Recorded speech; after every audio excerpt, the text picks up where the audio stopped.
राज्यातील उत्कृष्ट कार्य करणाऱ्या शिक्षकांना महाराष्ट्र शासनाच्या वतीने दरवर्षी क्रांतिज्योती सावित्रीबाई फुले राज्य शिक्षक गुणगौरव पुरस्कार दिला जातो। यामध्ये प्राथमिक, माध्यमिक, आदिवासी क्षेत्र, स्त्री शिक्षिका, दिव्यांग, स्काउट गाईड या गटात हे पुरस्कार दिले जातात। यावर्षी 2022 ते 23 या वर्षीचा प्राथमिक गटातील पुरस्कार हा नांदगाव खंडेश्वर तालुक्यातील जिल्हा परिषद पूर्व माध्यमिक शाळा डाभा येथे कार्यरत असणाऱ्या अंकुश गावंडे यांना मिळाला आहे। हा पुरस्कार सोहळा 5 सप्टेंबर रोजी Tata theatre NCPA Nariman point Mumbai येथे पार पडला। मुख्यमंत्री एकनाथ शिंदे, उपमुख्यमंत्री अजित पवार व विधानसभा अध्यक्ष ॲडव्होकेट राहुल नार्वेकर यांच्या शुभ हस्ते हा पुरस्कार प्रदान करण्यात आला। या कार्यक्रमाला दीपक केसरकर व अन्य पाहुणे उपस्थित होते।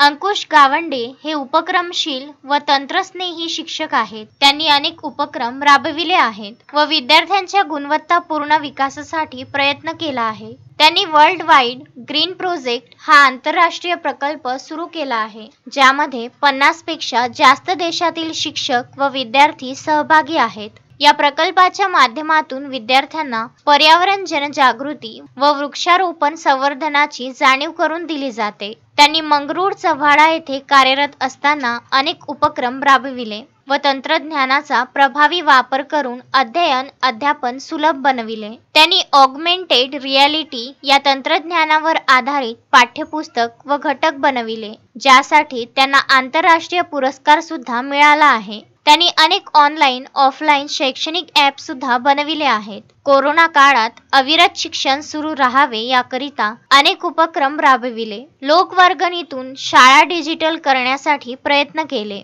त्यांच्या विविध उपक्रमांची दखल घेऊन त्यांची निवड महाराष्ट्र शासनाच्या राज्य शैक्षणिक विचार गट मध्ये सदस्य म्हणून व महाराष्ट्र प्राथमिक शिक्षण परिषद मुंबईच्या राज्यस्तरीय गटाचा सदस्य म्हणून झाली आहे। त्यांच्या उत्कृष्ट कार्याकरिता त्यांना अनेक संस्थांचे आंतरराष्ट्रीय राज्य पुरस्कार मिळाले आहेत। हा पुरस्कार मिळाल्याबद्दल सर्व स्तरावरून त्यांचे कौतुक होत असून शुभेच्छा मिळत आहे। अनन्यसाधारण महत्त्व आहे। आपण पाहतो की प्रत्येकाच्या आयुष्यामध्ये शिक्षकाचं महत्त्व फार आहे, गुरुजनांचं महत्त्व फार आहे आणि म्हणून सावित्रीबाई फुले, महात्मा ज्योतिराव फुले यांचं कार्य या शिक्षण क्षेत्रामध्ये मला आपल्याला सांगण्याची आवश्यकता नाही आणि आज त्यांच्या नावानेच आपण क्रांतिज्योती सावित्रीबाई फुले राज्य शिक्षक गुणगौरव पुरस्कार देतोय। हे त्यांचं योगदान आहे म्हणून। आणि आज अनेक लोकांना पुरस्कार या ठिकाणी मिळतील, कारण एक समाज घडवण्याचं काम आपण करता। शिक्षणाचं महत्त्व देखील आपल्या सगळ्यांच्या जीवनामध्ये खूप मोठं आहे। शेवटी या स्पर्धात्मक युगात पुढे जायचं असेल तर शिक्षण महत्त्वाचं आहे।